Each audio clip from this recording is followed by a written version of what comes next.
100%। কারণ এটা আমাকে যেই দেখে সামনাসামনি এই কথাটা সকলেই বলে। এটা একাধিক মানুষের মুখে আমি শুনেছি। শীর্ষস্থানীয় একজন চিত্রনায়িকা, হ্যাঁ, ক্যামেরার সামনে মেকআপ ছাড়া আসা, এখনো এটা তো একটা মেকআপ রেকর্ড। ছাড়া, এখন তোমার মেকআপ কিন্তু নাই। আপনার বিরুদ্ধে তো অভিযোগ রয়েছে, আমরা শুনতে পাই আপনি প্লাস্টিক সার্জারি করেছেন, চীনে কিছু, আমি এগুলো খুব একটা বেশি বুঝি না, অনেক কাজ করেছেন এবং আচ্ছা, সব থেকে বড় কথা হচ্ছে যে যারা এই কথাগুলো বলেন তারা আসলে করেন, এবং আপনি দেখে থাকবেন যে কিছু মানুষ, কিছু মহল বলে যে উনি কিছুই করেননি, কিন্তু উনি সবকিছুই করেছেন। কিন্তু উনি করার উনি পরেও কে? না, মানে অনেকেই করার পরেও না ওনার প্রেজেন্টেশনটা আনতে পারেনি। আর আমরা যারা, আমি যারা করিনি, হ্যাঁ আমি যেটা করিনি, তা আমার এটা অটো, তো করার পরেও যখন আসেনি, মানে মানুষ তো একটা জিনিস করে যে ওটা যেন পরের জায়গা পরের জমিন, পরের জায়গা পরের জমিন, ঘর বানায় আমি রই, আমি তো সেই ঘরের মালিক নই, আমি তো সেই ঘরের মালিক নই। পরের জায়গা পরের জমিন, পরের জায়গা পরের জমিন, ঘর বানায় আমি রই, আমি তো সেই ঘরের মালিক নই, আমি তো সেই ঘরের মালিক নই। সেই ঘরখানা যার জমিদারি, আমি পাই না তাহার হুকুম জারি রে, সেই ঘরখানা যার জমিদারি, আমি পাই না তাহার হুকুম জারি রে, আমি পাই না জমিদারের দেখা, আমি পাই না জমিদারের দেখা, মনের দুঃখ কারে কই, আমি যে সেই ঘরের মালিক নই, আমি যে সেই ঘরের মালিক নই।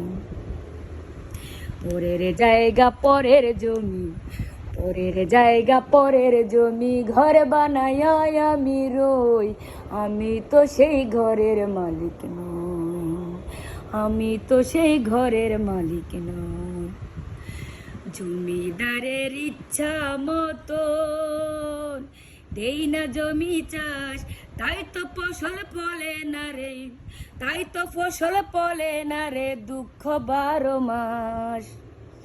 জমিদারের ইচ্ছা মতন যেই দেই না জমি চাষ, তাই তো ফসল ফলে না রে, তাই তো ফসল ফলে না রে, দুঃখ 12 মাস। আমি সে খাজনা পাতি সবই দিলাম, খাজনা পাতি সবই দিলাম, তবু জমি আমার যে নিলাম। পরের জায়গা পরের জমিন, পরের জায়গা পরের জমিন, ঘর বানায় আমি রই, আমি তো সেই ঘরের মালিক নই, আমি তো সেই ঘরের মালিক নই। সেই ঘরে খানা যার জমিদারি, আমি পাই না তাহার হুকুম জারি রে, আরে ঘর খানা যার জমিদারি, আমি পাই না তাহার হুকুম জারি রে। আমি মনের দুঃখ কারে কই, মনের দুঃখ কারে কই, আমি মনের দুঃখ কারে কই, আমি যে সেই ঘরের মালিক নই, আমি যে সেই ঘরের মালিক নই। Thank you guys. আসলে এই গানটা গেয়েছি, আশা রাখি সবাই শুনবেন। আমার ভয়েস টোন ভালো না, কিন্তু গানের কথাগুলা, গানের লিরিক্সগুলা মেবি সবার হৃদয় ছুঁয়ে যাবে। কারণ আসলে এই যে আজকে আমরা অপু বিশ্বাস, বুবলি, শাকিব খান, এক্সট্রা আদারওয়াইজ আর যারা আছে, সবাইকে আমার আমার বলি, বা সবাই যে আমার আমার বলে, হ্যাঁ আসলে কেউ কারো নয়। এই পৃথিবী ক্ষণস্থায়ী, এই ক্ষণস্থায়ী পৃথিবীতে এত কিছু কোনো প্রয়োজন নাই। যার যার ব্যক্তি স্বাধীনতা তাকে দেওয়া উচিত।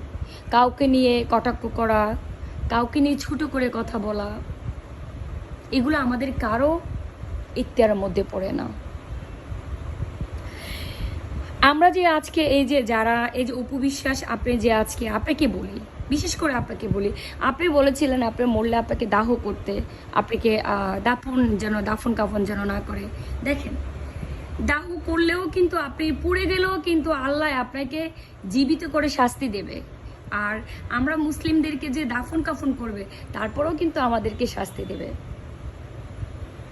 তবে হ্যাঁ, এটা আপনার মাথায় একটু বেশি রাখতে হবে, আমরা মুসলিম, আমরা মনে প্রাণে আমাদের ধর্ম বিশ্বাসী, আমরা মনে প্রাণে আমাদের আল্লাহকে বিশেষ করে স্মরণ করি। আমরা 5 ওয়াক্ত নামাজ যদিও নাও আদায় করি, আমরা অন্তত 2-3 ওয়াক্ত নামাজও আদায় করার ট্রাই করি রোজ।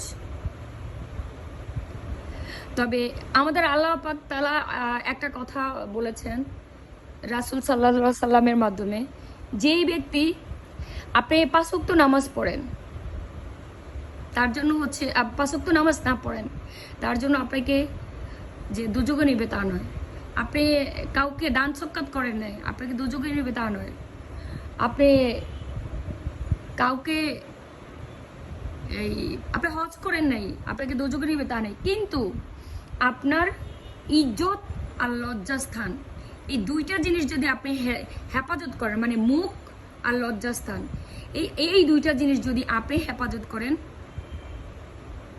তাহলে আল্লাহ আপনাকে কোনো না কোনো দিন বেহেশতে নেবে এই 2টা জিনিসের জন্য। তবে অপু বিশ্বাস, আপনাকে বলার মতো কোনো ভাষা নেই, তারপরও বলতে হয় যে সর্বপ্রথম মুখের বিচার হয়, যে এই মুখ দিয়ে আপনি কতটা মিথ্যা বলেছেন, এই মুখ দিয়ে আপনি কতজনের নামে গসিপ করেছেন, এই মুখ দিয়ে আপনি মানুষকে কতটা ছোট করেছেন। আপনি তো আপনাদের হিন্দুদের মরলে বলে স্বর্গে যাবে, আপনি তো স্বর্গ তো যেতে পারবেন না, নরকও মনে হয় আপনার জন্য তৈরি নেই। কারণ আপনি যত মানুষকে নিয়ে গসিপিং করেছেন, আপনাকে নিয়ে একটাকে সবাই গসিপিং কুইন বলে। এই যে সালমান সাদি মেবি নাকি একজন নায়ক, সেদিন মিশে সদাগর সুদায় একটা ইন্টারভিউতে গিয়েছিলেন, স্পষ্ট ওনাকে জিজ্ঞেস করেছেন যদি গসিপিং মন্ত্রণালয়ের দায়িত্ব কাকে দেওয়া হয় আপনাদের মিডিয়াতে, তাহলে আপনারা কাকে দেবেন? বলে অপু বিশ্বাসকে। এর চেয়ে লজ্জাজনক আর কি হতে পারে? আর আপনি না বলেন আপনাকে মিশে সদাগর ভাইয়া অনেক ভালোবাসে। শোনেন, কখনো মানুষ যারা গসিপিং করে, কারো বিরুদ্ধে কথা বলে, তাকে কখনোই কেউ ভালোবাসে না। আপনি যত সইবেন ততই রইবেন, আপনি যতই নীরব থাকবেন ততই মানুষ আপনার প্রতি আকৃষ্ট হবে। এই যে আপনি চাঁদপুর হাজীগঞ্জ গিয়েছেন পিতা কাটতে, কিন্তু তার আগের দিন ইন্টারভিউ দিয়েছেন আপনি ন্যাচারাল সুন্দরী, কারণ সবাই আপনাকে বলে। কিন্তু দেখেন, আপনি যে পিতা কাটতে গিয়েছেন, আপনি কি ন্যাচারাল সুন্দরী? আপনি তো এরম মেকআপ করছেন যে মেকআপ একটা বাড্ডা মেয়েও করে না। এই যে যারা বলে চুড়ি মালা কাছের চুড়ি থালা প্লেট কিনবেন নিগো, ওরও এই ধরনের মেকআপ করে না, আপনি যে ধরনের মেকআপ করেছেন। আমার কথা হচ্ছে, আপনি যেমন ঠিক সেভাবে কথা বলবেন, কারণ আপনাকে নিয়ে কেন মানুষ ট্রল করবে, আপনাকে নিয়ে কেন মানুষ গসিপিং করবে? আপনি যখন চাঁদপুর হাজীগঞ্জ গিয়েছেন, আপনাকে নিয়ে প্রত্যেকটা মানুষ গসিপিং করেছে। চাঁদপুর হাজীগঞ্জের মানুষ সবচেয়ে বেশি ধর্ম বিশ্বাসী, তারা আপনাকে কখনোই ভালো চোখে দেখে নেয়। হয়তো বা আপনাকে যে নিয়েছে সে আপনাকে নিয়েছে, কিন্তু তারা আপনাকে ভালোবাসে নেয়, ভালো চোখে দেখে নেয়। আপনার সাজ পোশাক দেখা সবাই টাস্কি খেয়ে গিয়েছে। তো আসলে হচ্ছে কি, মানুষ মরণশীল, মরতে হবে, আপনারও মরতে হবে।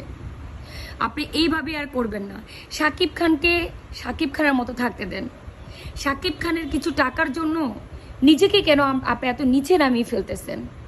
ধরে রাখেন না নিজেকে, যা গেছে তো গেছে, এবার একটু নিজেকে ধরে রাখেন। শাকিব খান আপনাকে ভালোবাসলে, বারবার একটা কথা বলি, সে কিন্তু আপনাকে ডিভোর্স তো দিতে পারতো না, নেক্সট টাইম বিয়েও করতে পারতো না।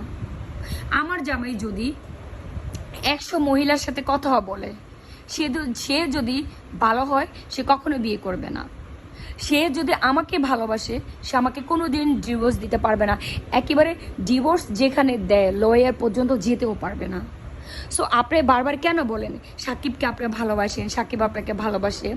হোয়াট দ্য হেল ম্যান, আমি আপনার মতো ইংলিশ জানি না, আই অ্যাম বাঙালি মেয়ে, I am Bengali guard, always Bangla কথা বলতে পছন্দ করি।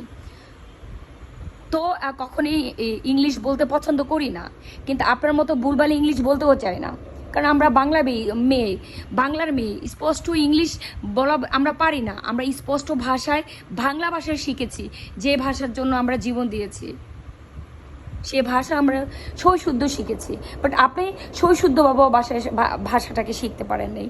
তো আপনাকে একটা কথা বলি, বারবার বলি, সাকিবের পিছনে আর ঘুরেন না। এই যে বারবার বলেন সাকিবের মায় আস্ত ডালা খেতে চেয়েছেন, ছি কি লজ্জাজনক। সাকিবের মায়ের জন্য, সাকিবের বোনের জন্য, সাকিবের ফ্যামিলির জন্য, সাকিবের এত টাকা হয়ে গেছে, আস্ত একটা ডালানো, আস্ত 10টা ডালাও তো সাকিব নিতে পারতো। আপনি একজন ভিন্ন ধর্মী মানুষের হাত থেকে আমাদের প্রথম রোজায় সাকিবের মার খাসির ডালা খাইতে ইচ্ছে করলো, ছি, সেই রোজাটাই তো ওনার হলো না, সেই রোজাটাই তো বরবাদ। কারণ আপনি শুনলে বলবেন যে ধর্ম নিয়ে কথা বলছে, না ধর্ম নিয়ে না, আমাদের একেবারে মুসলিম ধর্মে এইটা স্পষ্ট, আমরা বিধর্মীর হাতে রমজানে কিচ্ছু খাই না, তার আগে বিধর্মীর ঘরে গিয়েও আমরা খাই। হিন্দুদের সাথে আমাদের ভালো সম্পর্ক, হিন্দু মুসলিম আমরা ভাই, কিন্তু আমাদের রোজার সময় আমরা বিধর্মীর হাতে এক গ্লাস পানিও খাই না, কারণ তখন আমরা একেবারে আল্লাহ ভক্ত, আমরা চলে যাই, আমাদের দিন দুনিয়া কোনো কিছু থাকে না। আমরা যদি শপিং করতে যাই তাহলেও কিন্তু আমরা ঠিকভাবে রোজার শপিং করতে পারি না, তারা রোজার আগে আমাদের শপিং করতে হয়। যারা আমরা একেবারে মুসলিম, সত্যিকারী মুসলিম আল্লাহ ভক্ত, যারা আমরা 5 ওয়াক্ত নামাজ পড়ি, যারা হচ্ছে আমরা আল্লাহকে ভালোবাসি, হেদায়েতের পথে চলি, তারা। আর আপনি বলেন, আপনি আমাদের মুসলিমদেরকে কত ছোট করেছেন। আমি অনেক হিন্দু, আমার ফ্রেন্ড আছে, শিকা ছিল, তারপর আমার হিন্দু ফ্রেন্ড ছিল, সুমন ছিল, আমার হিন্দু ফ্রেন্ড অনেক ছিল। শিখাদের বাড়িতে আমরা, শিখাদের এই যে মৎসব করতো, সেখানে গিয়ে ওরা ওই যে হাসন বলে ওটা রান্না করতো, বিশাল সব ধরনের তরু তরকারি দিয়ে তারা রান্না করতো, আমরা সেটা খেতাম। কিন্তু আপনি বলেছেন আমাদের ঈদের সময় নাকি আপনি সালামি পেতেন, কিন্তু আমরা স্পষ্ট আমাদের গ্রামের বাড়িতে 6টা হিন্দু বাড়ির মাঝখানে আমাদের গ্রামের বাড়ি, 6টা হিন্দু বাড়ির, কখনো কোনোদিন দেখি নাই কোনো হিন্দু একটা ড্রেস আপ কিনেছে, কখনো দেখি নাই একটা হিন্দু আমাদের সাথে ঈদের দিন বের হয়েছে, কোনোদিন দেখি নাই। কিন্তু আপনি এই ধরনের মিথ্যা কথাগুলো বইলা নিজেকে ছোট করেছেন, কারণ সবাই জানে হিন্দু কখনো মুসলমানের ঈদে কোনোদিন তারা ঈদ নিয়ে কখনো আনন্দ মাতে না। হ্যাঁ, এখন কারা মাতে, এখন যারা হচ্ছে আপনার নায়ক নায়িকা আছে তারা হিন্দু নিয়ে কিছু কথা বলে। আমরাও আপনাদের কোনো এই যে আপনাদের এটা আসুক ওটা আসুক, আপনাদের পুজো আচ্ছা, আপনারা শাড়ি কিনেন, গাড়ি কিনেন, আমরাও কিন্তু কখনো আপনাদের পূজা আচ্ছাতে একটা নতুন জামা কিনে না। সো আমরা কেন মিথ্যা কথা বলবো? আপনার মিথ্যাগুলো ছেড়ে দিয়ে আপনি সুন্দর মতো ভালো পথে চলুন। আর সাকিব করেন না,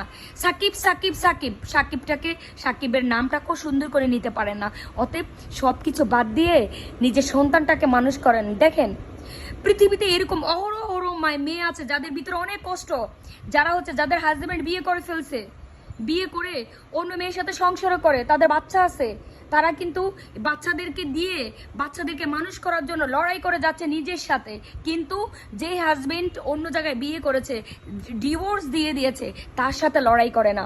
তার বউয়ের সাথে সে দ্বিতীয়বার বিয়ে করেছে, তার ওয়াইফের সাথে লড়াই করে না। আমার কথাগুলা হয়তোবা আমার ভিউয়ার্স, ইভেন যদি কারো চোখে পড়ে আমার বাংলাদেশের মানুষের, আমার কথাগুলো সবাই অবশ্যই অ্যাকসেপ্ট করবে।